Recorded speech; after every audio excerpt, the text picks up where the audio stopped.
conseil que je donnerais, c'est vraiment se préparer. C'est vraiment, et pas hésiter à demander de l'aide.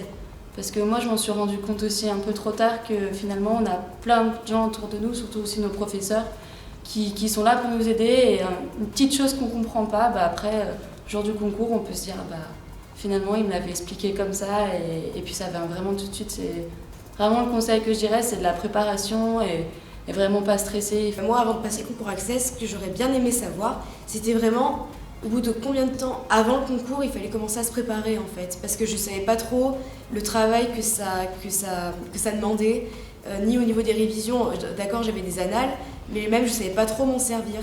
Donc moi, ce que je peux donner comme conseil, c'est vraiment de s'y mettre dès qu'on peut. Pas forcément faire ça toute une journée, mais on va dire même 3 heures par semaine pour commencer, ça peut déjà être un bon début.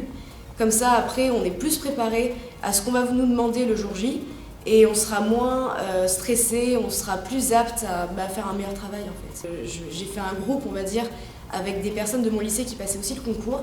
Et ce qui était bien, c'est que c'était une source de motivation parce que non seulement ça nous poussait à travailler en fait, et quand on ne comprenait pas quelque chose, quelqu'un pouvait nous expliquer et après on pouvait par exemple se partager les examens quand ils étaient en plusieurs parties par exemple. Après, on pouvait plus facilement comparer nos résultats et s'expliquer pourquoi c'était vrai, pourquoi c'était faux. Personnellement, je pense que les deux mots-clés, ça va être la concentration et l'organisation et surtout le travail aussi. Parce que, oui, pour faire une synthèse, il va falloir s'entraîner parce que ça ne vient pas d'un coup. C'est sûr qu'on est entraîné à faire des dissertations, etc. quand on est au lycée. Mais là, c'est vraiment par rapport à des textes, il faut réagir dessus, il faut réussir à trouver une thématique commune et faire un petit résumé en seulement 400 mots et pas s'égarer dans le temps parce que la lecture peut vite prendre plus de temps que ce qu'on l'avait imaginé. Donc je pense qu'il faut vraiment, de base, quand on s'entraîne chez soi, mettre en place des créneaux horaires, entre guillemets, avec 10 minutes d'écart au cas où. Donc garder 30 minutes, 20 minutes à la fin de temps en plus donc pour relire, etc. Après, forcément, rester concentré tout au long de chaque épreuve parce qu'il y a forcément un moment où les vrais faux, etc., les phrases de conjugaison, on va commencer à faire baisser un petit peu notre concentration et justement, il ne faut pas parce que c'est ce qui va nous permettre quand même de garder des points et surtout ne pas répondre au hasard parce que c'est pénalisé et quand on ne sait pas, vaut mieux se taire là, dans ces cas-là. Et après, il n'y a rien de vraiment sorcier, il faut juste s'entraîner et y aller confiant, pas se faire submerger par le stress et pas perdre du temps avec des choses inutiles. D'un peu se calmer le jour J parce que c'est vrai que c'est assez impressionnant.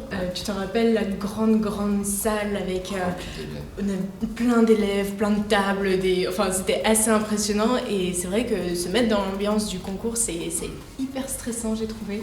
Et en fait, moi j'aurais aimé que quelqu'un me dise t'inquiète pas, ça va faire peur, mais tu vas t'en sortir, déstresse et concentre-toi sur ton sujet. Je pense que... Ouais. Et puis en plus, moi je me rappelle le jour J, je suis arrivé, j'étais tout seul, je connaissais personne. Je suis rentré dans la salle, c'était une immense salle de sport remplie que d'élèves. Et je suis arrivé, j'ai regardé la salle, j'étais waouh. Il y a tout ça, c'est tous mes concurrents et au final, si on a travaillé avant, on arrive toujours avec du stress, c'est un concours, c'est tout ce qu'il y a de plus normal. Mais si vous avez révisé avant, le jour où vous allez vous arriver devant votre feuille, devant votre copie, vous allez connaître et ça va sortir tout seul. C'est-à-dire que les 5 minutes avant que ça commence, vous allez être angoissé. Et une fois que le top aura été lancé, vous allez commencer à écrire, tout le stress va disparaître. Et, pas complètement, oui, mais il vous sera bénéfique. Et vous n'aurez pas de trou blanc, vous serez concentré et c'est ce qui est le plus important pour le concours, c'est rester concentré toute la durée de l'épreuve jusqu'à ce qu'on ait fini.